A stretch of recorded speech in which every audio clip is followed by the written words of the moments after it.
If you're a company based in Oldham and looking to grow in 2026, but you're uncertain which digital marketing strategies you should be doubling down on to get more customers or to get more inquiries, today I'm going to talk through all the different types of channels or platforms that you could be using. Should you be teaming up with a local SEO agency that's based in Oldham or a PPC agency based in Oldham?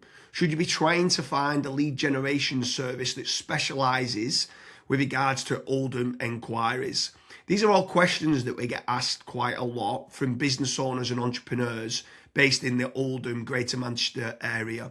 But before we get started on what digital marketing strategies people should be trying to do to grow their business in the London area, Kazra, what would you recommend? What advice would you give before they start spending any sort of money on any digital marketing strategies? So for Oldham-based businesses, just going back to prior conversations we've had with Oldham-based companies and stuff, the biggest issue that we see is they do not have a predictable system in place. So some companies are spending £10,000 on PPC, and at the end of it, they're saying, "Oh well, we've not actually had any leads, or the leads that we did generate, they've not been that great of quality."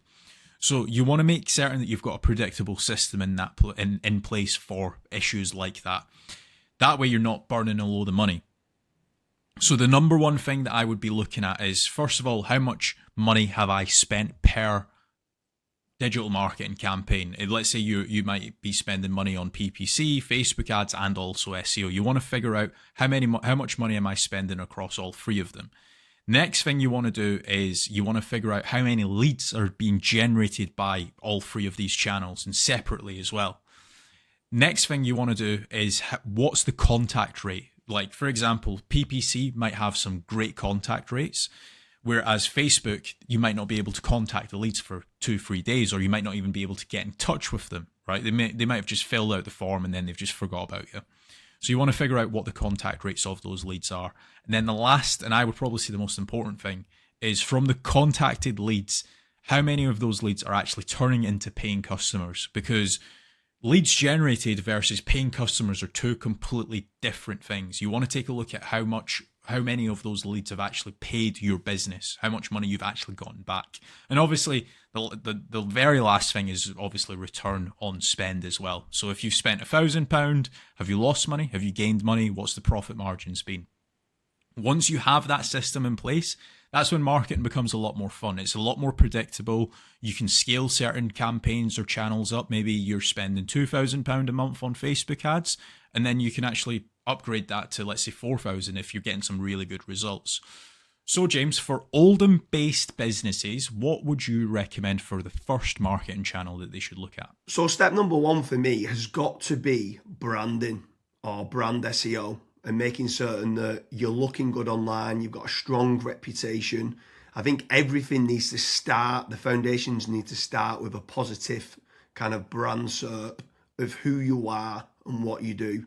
So a SERP stands for Search Engine Results Page, and getting that branding right across the board then can lead on to other things of what you can be doing. It will improve your conversion rate on paid ads or social media. Any leads that you get in, the conversion rate would be good. If at the 11th hour they're going to decide who you're going to go with, branding, I think, becomes very, very important. So I'd say that's the first thing that people need to get right for all digital marketing strategies. My next strategy is going to be AI visibility. I feel like more and more companies are actually looking into this. So what does ChatGPT, Claude, Gemini, Grok, Perplexity say about your brand or about your business? Is it a positive thing or is it a negative thing? And also trying to figure out what it says about your competitors as well. And obviously trying to improve that's really important. Some people call it AI SEO, some people call it GEO, some people call it LLM optimization.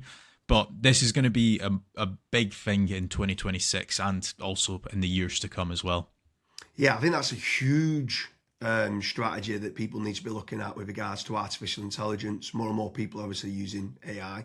The next one for me is filling in the form at FatRank or Promo SEO, which do a commission-based lead generation service.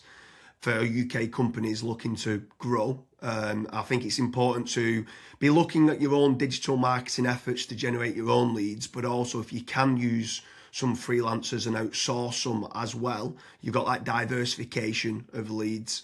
So head on over to fatrank.com, fill in the form and see whether they can help you with a no-risk supply of inquiries. Promise you'll also do a very similar performance-based lead generation service as well that you might want to fill in the form with there, and just double check whether you can go and get a third-party lead generation company to top up and start generating you some leads for your business to grow in 2026. Yeah, and then next on the list is Google Business Profiles, so Google Map listings. This is like local SEO where you basically just try and get more reviews. You build out your Google Business Profile in your local area. Now, there's pros and cons to this.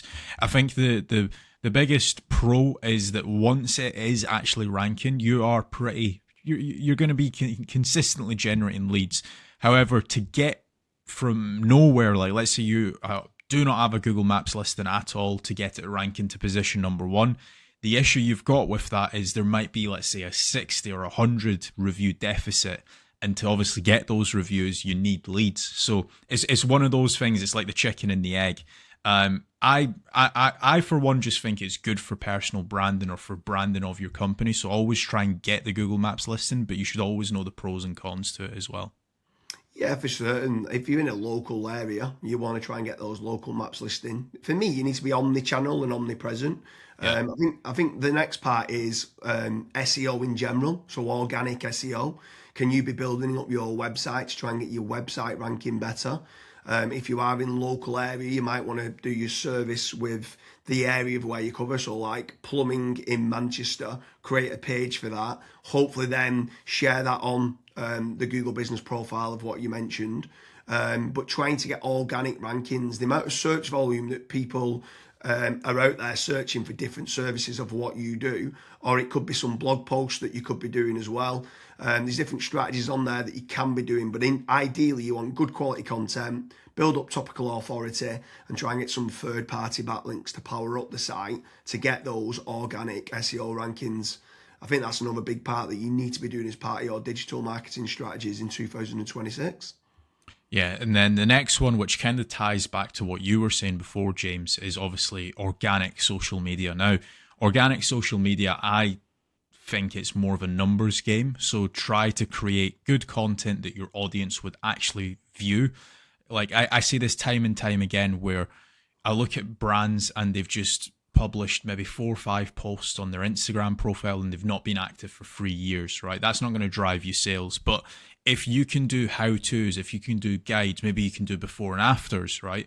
If you can do content like that, that way people will see you on socials and they will actually click to actually figure out more about you, fill in the contact form.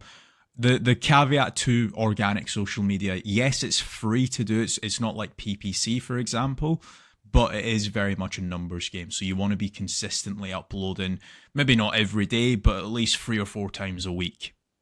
Yeah, for sure. On the subject of social media, paid social ads as well is massive.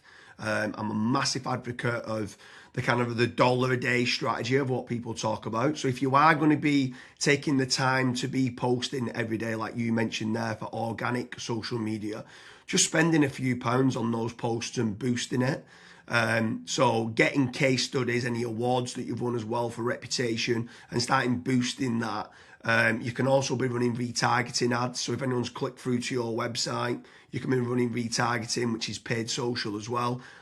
Different places like Meta, so whether that's Facebook and Instagram, you've got Twitter, you've got YouTube, you can be running Pinterest, you can even run in places like Reddit as well for paid ads. And I think paid social media is still an untapped market for digital marketing strategies.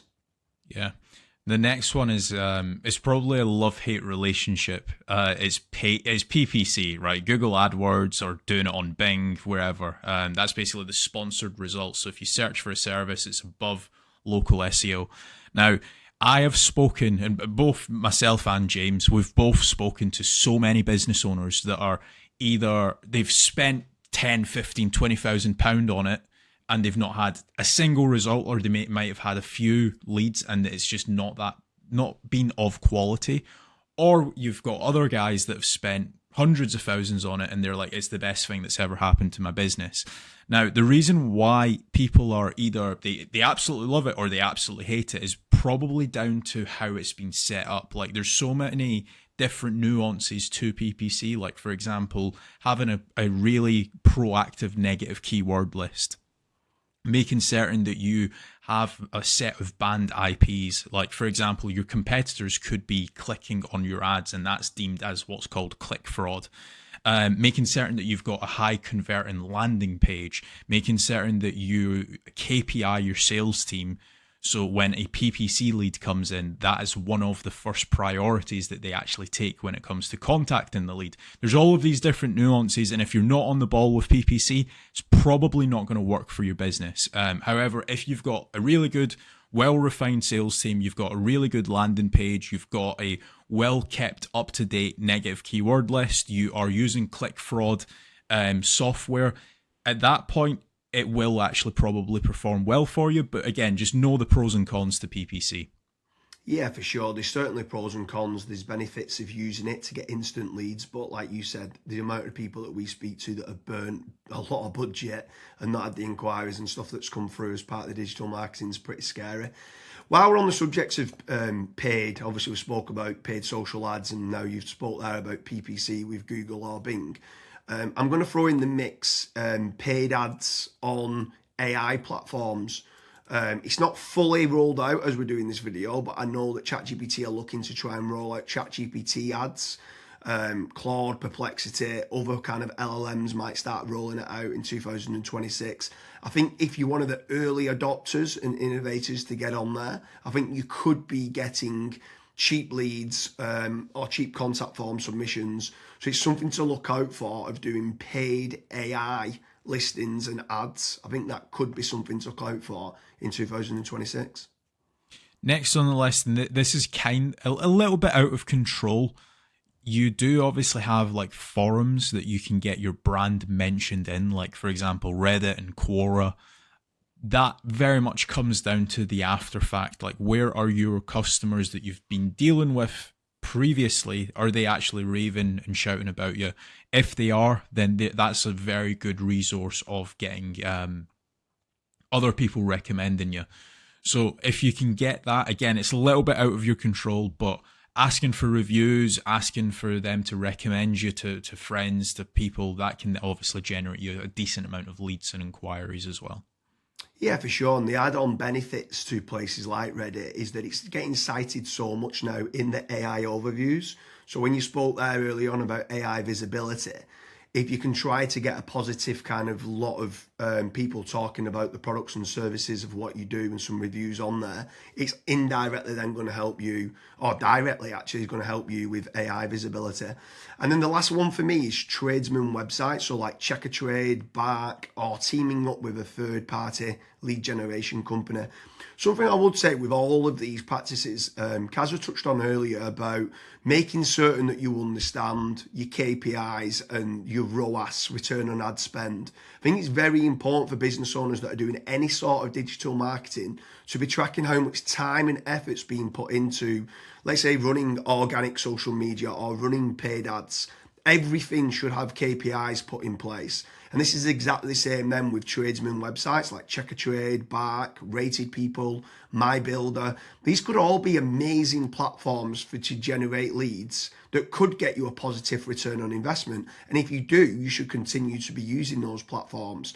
There's certain lead generation companies out there as well that could generate you quite a lot of leads. They could be using organic SEO or PPC or social media ads to generate you those leads. But if they are getting you a positive return on investment, again, I'm all for it as part of your digital marketing strategies. But I just want to repeat one more time with regards to FatRank and Promo SEO. They do lead generation and they guarantee a return on investment. It's a commission-based lead generation service or performance-based lead generation service. So make sure you head on over there, fill in the form. That could just be one one part of generating leads of many. You should be trying to generate your own. You should never have a single point of failure, and you should be trying to get that diversification. But make sure you head on over to Promo SEO or FlatRank lead generation service as part of your digital marketing efforts in 2026. Thank you very much, Kazra.